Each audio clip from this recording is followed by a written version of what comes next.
diving into one of the darkest, unethical psychological experiments in American history. This is Hold My Sweet Tea.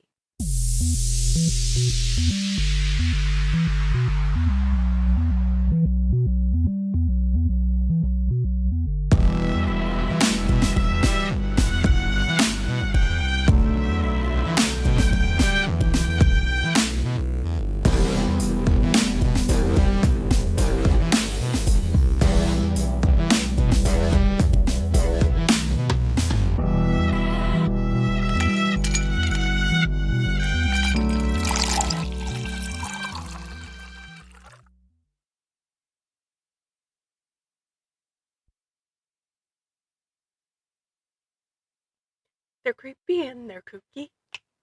I'm Holly. And I'm Pearl. We're definitely kooky.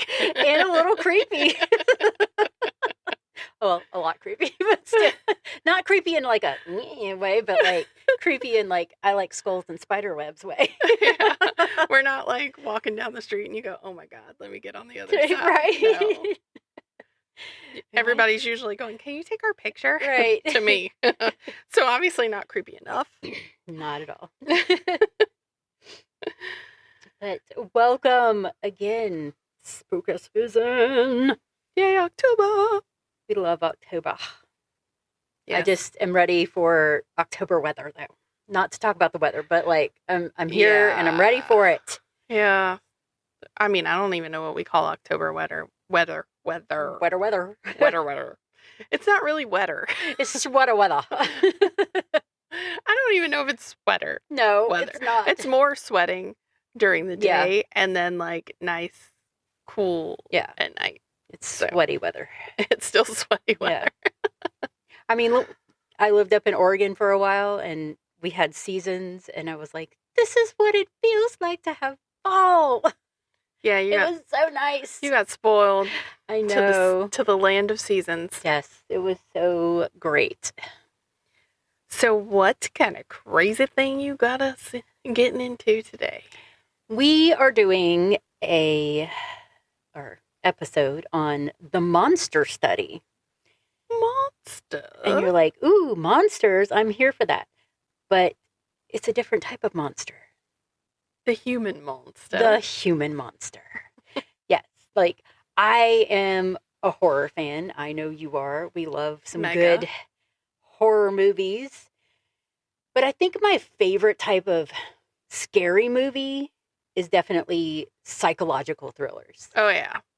I mean, the twistier, the better. Like, the narratives are intellectually stimulating. It's like your brain's going pop, pop, pop, pop. You're trying to figure it out. Yes. You get like this dopamine rush and you're like, yes, I can get into the killer's mind. Right. Yeah. Me and the pretend adult daughter watched one of those. And literally, we both thought it was someone different. Mm-hmm. And in the end, it ended up being neither of us. And you're like, right. Oh, we're like, how did you do that? You tricked me. Right. And they're always like eventually resolved by a revelation of truth. And it's a shocking plot twist. And you're like, bruh, I didn't see that coming at all. But that's what makes psychological thrillers so like awesome, you know? Yeah. But today's case isn't a movie or a novel. It's real life. And it happened to children. Oh, no. Yeah. That's the bad part about it. So, you know, imagine being a child living in an orphanage. That's hard enough as it is. Like, being alone is heartbreaking. You're abandoned. You've lost your family, your home, your sense of safety. You don't know what's going to happen from one day to the next. Now, the adults that you trust the most, your caretakers, your teachers, they lean down and tell you, there's something wrong with you. No. Your voice is broken. Every word you speak is a mistake. And worst of all, they make you believe it. That's some psychological trauma. That's some bullshit. Bullshit. For real. Bullshit. And this particular thing was called the monster study. And it happened not in some distant country under like a dictatorship where you think like they were torturing children or whatever, but right here in the United States. Oh, joy. Davenport, Iowa. You wouldn't think Davenport, Iowa. Like, where the hell is Davenport, Iowa? Who the hell is Davenport, right? Iowa? The Midwest. You're like, wait, what? That's how they got away with it. That's how they got away with it. So unsuspecting. Yep. So innocent. Yep. And it was in the 1930s during the Great Depression era.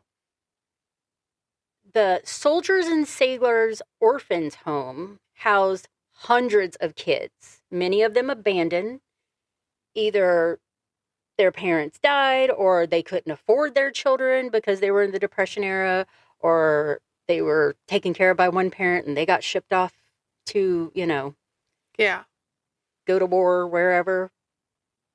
Enter Wendell Johnson. He was a respected speech pathologist at the University of Iowa. He was, some say, obsessed with stuttering research. Interesting.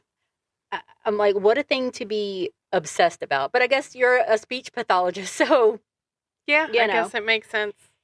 He believed stuttering wasn't something you were born with, it was taught. What? Yeah. So not an issue or infliction based on like some traumatic experience or anything like that. No. Literally, you're just taught to do it. Yeah, you're just taught to stutter. So he was going to sit out and prove his theory. But instead of using volunteers or adults who could consent, he chose the most vulnerable kids possible, orphans with no parents, no voice to protect them. Nothing. Yeah, no one to stop anything from happening. Like, I've heard many things, studies, things like that have happened that have turned out horrible, of course. But like, why do you think like researchers turn to the powerless, orphans, prisoners, poor? They have Black communities that they will do certain testing, like things, environmental testing and stuff on, because... What are they going to do about it? Right. What are they going to do about it? They're living in a poor community or something like that. I just don't get why they think that it's okay to do that, how like unethical that is. Mm-hmm. So Johnson had a grad student, Mary Tudor, that worked along beside him. She went into the orphanage in 1939. She handpicked 22 children and split them into 4 groups. Kids who already stuttered, and they were told that they were fine. They were given positive reinforcement. You stutter, that's okay. You're great. Fluent kids, falsely told they were stutterers, and they were shamed and corrected constantly. So they weren't actually stuttering? No. But they got told they were? Right. Okay. Kids who already stuttered told their speech was bad, negative reinforcement. So you got kids who stutter, that's perfect. Kids who stutter, not. No. Yeah. You have fluent kids that told that you are stuttering. You are a stutterer, and you were shamed and corrected. And then there were fluent kids that were told they were normal and praised. Mm-hmm. So they did this whole thing.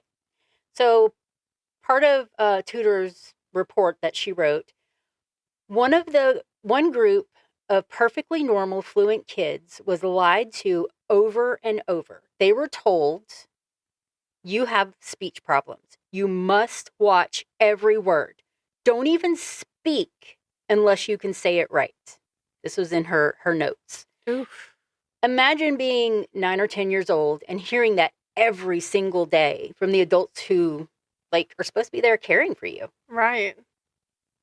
I mean, I don't think I'd talk at all at that point. I'd end up and that's being mute. What happened, a lot of them would stop talking because every time they tried to, they'd be told, they were reprimanded. Mm-hmm. And told, if you're not stuttering, you're not talking right. Yeah. Yeah. I mean, I think that when you put labels on people... Did they stutter while they were telling them that? Like, did I they really display a don't stutter, know I wonder? if they were telling Well, they're them going- with a stutter. That they're talking wrong if they don't stutter? That's an interesting question. There was nothing in there saying that they spoke to them in a stutter and were saying that, you have to speak this way. But it's a possibility because how would they know what a stutter was? Unless they were exposed to it. Yeah. Yeah. I don't know. Okay. Yeah. But, like, do labels actually describe reality or do they create it? Mm-hmm. I believe a lot of labels do have negative side effects on people. They really do. But the shame children, the staff has come to the conclusion that you have a great deal of trouble with your speech. You must stop yourself immediately. Do anything to keep yourself from stuttering. Don't even speak unless you can do it right. So this was the other group that would stutter. So that were being negatively. Mm-hmm. Yeah. Staff at the orphanage were told to constantly stop these kids mid-sentence, correct them, and embarrass them. And remember, these weren't kids with a stutter. They were like fluent. So I'm like, is the staff stuttering? Like you were saying, did they stutter to them? But I think they were speaking normal. They were just trying to teach them because he thought it was a learned thing. Mm-hmm. So they were trying to teach them to stutter, to pick it up. But after weekly visits for 4 or 5 months of this treatment, some of them began to hesitate, cut their words short, even stop speaking as much. They became more and more like withdrawn from groups. They became afraid to use their own voice. It induced anxiety and shame. I mean, it would. You would think. You're going to get reprimanded. Most introverted introvert on the planet. Yeah. And like, think of you do something in class that's embarrassing and people will like, the kids laugh at you, like magnify that every day. Yeah. That's what was happening to these children who had nobody there to go, stop, this is wrong. Don't do this to this child. So after, months of this, the reports showed that none of the fluent kids became full stutterers. I think some of them might have faked a little bit just to be able appease to the adults, appease the adult and be able to talk. But the psychological damage, it was recorded, embarrassment, withdrawal, reluctant to speak in public. Some grew up with deep-seated insecurities, of course, because it was trauma as a child. Once this study was done, Tudor submitted her thesis to the University of Iowa, and it was buried for decades. Like, it was done over. Johnson himself never spoke about it publicly. They did this. Well, they didn't want to get in trouble because they knew what they were doing was wrong as hell. Right. And it panned out to be not true. Yeah. So they were like, we're just going to kind of bury this and be done with it. Even the researchers that were working with them knew it was monstrous. That's how it got its nickname, the monster study. Not because the children were monsters, because the experiment itself. Like, it was horrific. Like, day in and day out, being berated and told you were wrong. So, for decades, these kids lived with the fallout. Many never knew why they had been singled out, why they were chosen for this. And honestly, out of, there was hundreds of kids in this orphanage. How many stutter? There's not a lot of people that do stutter. Yeah, I was going to say, you don't really run into a lot, but I mean, I guess back then, their life was already traumatic enough. Yeah. That's how they ended up there. Mm-hmm. Maybe it was more common there. Maybe so. Because they had been pre-traumatized? Yeah. Because, if you think about it, like, they had 22 kids that they divided up. Like, how many were in the stutter groups? I guess they maybe had like two here, two there or something, and more in the non-stutter group. they probably had bigger batches in the non-stutters. Yeah, because they were wanting them to stutter. Yeah. Yeah, they were wanting to teach them to stutter. So actually in 2001, the study came to light when archives in Iowa were opened. Iowa were opened. Iowa. Iowa. And I realize this is not the South, but we're just going to go a little crazy for spooky season. But journalists dug into it, and the survivors of this study that were still alive, they started speaking out about it. Some recall being ridiculed in school, even after, unable to shake the label planted on them at age 9 and 10. 2007, survivors sued the state of Iowa. They ended up getting a settlement of $925,000, which they split among them. One of the survivors said, "I was told I stuttered, and from then on, I believed I did." He was like, I wouldn't even speak because I thought that I would stutter. So in his head... like, it didn't matter what it sounded like, apparently. Yeah. He just automatically thought, yeah, it sounds fine to me, but it's not coming out that way. It Right. doesn't sound fine to other people. Yes. So he said it ruined his confidence, and he carried that with him his whole life. The state never admitted full responsibility, which is, of course, but the money was at least some kind of recognition of the harm that was done. They did win a large settlement. And even today, like I was saying with labels on kids, things are labeled stuff like ADHD, troublemakers, slow readers. You think these labels like shape their identity and self-esteem when they're constantly told, "Oh, you have something wrong with you." Right. You're a troublemaker. Instead You're of different. You're right.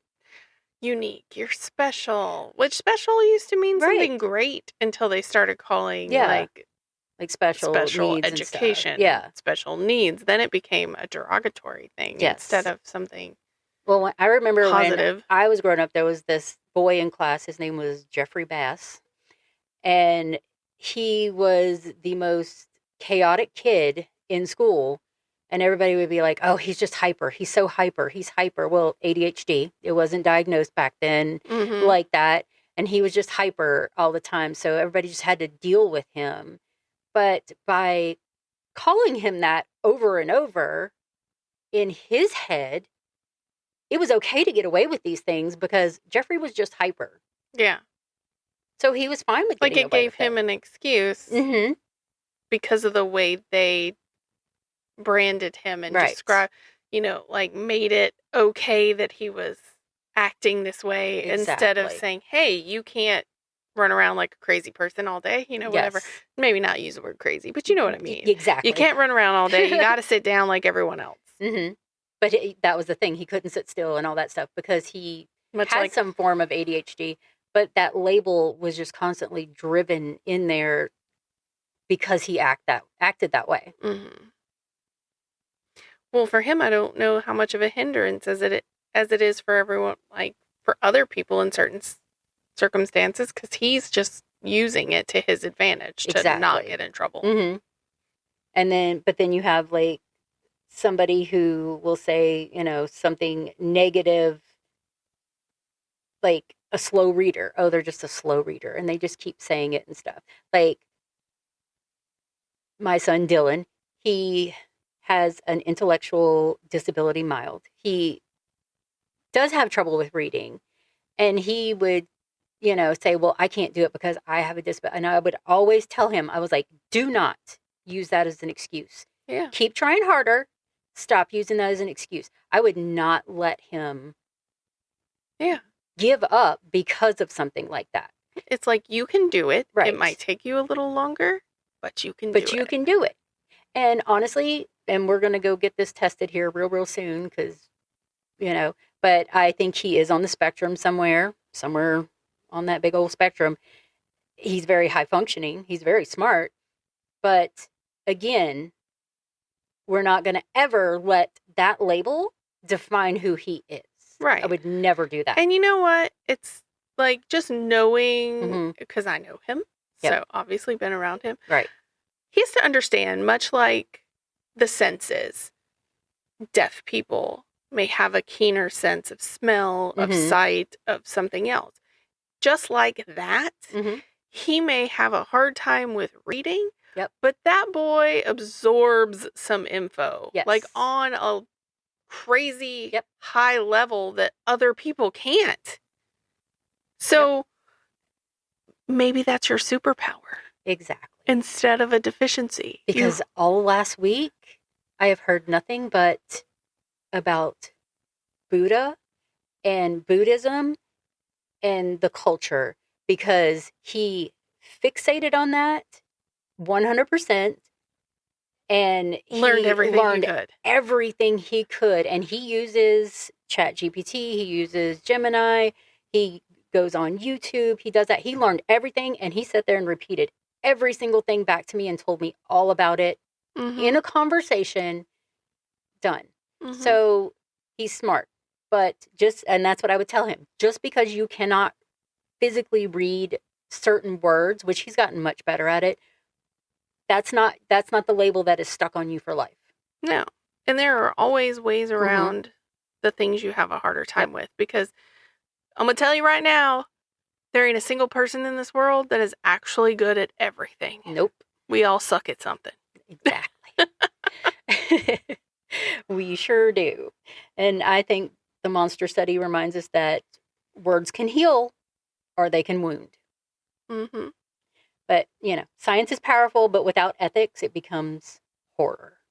Yeah. And there are so many studies. As I was looking this one up, I also saw another study about, it was back in the same era, Little Albert, and they literally tortured this poor toddler. He was able to sit up and everything. They would bring animals into the room, bunnies, puppies, kittens, all this cute fluffy stuff into the room. And he was just laughing, and he would reaching out for him and all this stuff. Then they started introducing the animals in the room with a really loud, annoying sound every time the animals come into the room. So he got to where every time they would bring an animal, he would freak the hell out and start screaming and crying because that ear-piercing sound was about to happen. I'm like, what is wrong with people? Why would you do this to this child? Yeah. So he would resist anything soft, anything comforting, even his mother's hug. And they didn't try to desensitize him from that and take it back. They just left it and left his trauma. But that one's a good one to look up. That's the same. Livid. Literally, like doing that to a person. Like they've done a million conditioning experiments. Yep. That's how people learned how to train a dog or whatever else. It's like teaching a rat a maze. Yep. Did we really need to do it to a baby? Apparently they thought so. And it's also like generational trauma. You keep repeating that same cycle over and over again. That's horror right there, because you are stuck in this cycle unless you break yourself out and go in a completely different. We've both done that. Yeah. We've got out of that cycle. Literally, if I go down the old neighborhood I lived in as a child, it is now a meth neighborhood. And I'm like, oh, and I know you grew up in the ghetto. Yeah. So, the Mexican hood. The Mexican hood. It's way different. Yeah. There's like gobs of more people. Yeah. I'm sure it is. But I lived in Portland, Arizona. Yeah. So. But, we were surrounded by people that would stop certain things sometimes, or knew better to a certain point. But there are kids that get mistreated, and I see every day when I'm got an earbud in listening to something on YouTube and working. I am pretty grateful for where I did grow up. The people there were not good people, but they wouldn't they were very protective of kids. Otherwise they were shitty people. Yeah. Like, very much. No matter their color of their skin, they were shitty people to other grown people, especially anybody who had more than them. Right. Like, it was just not.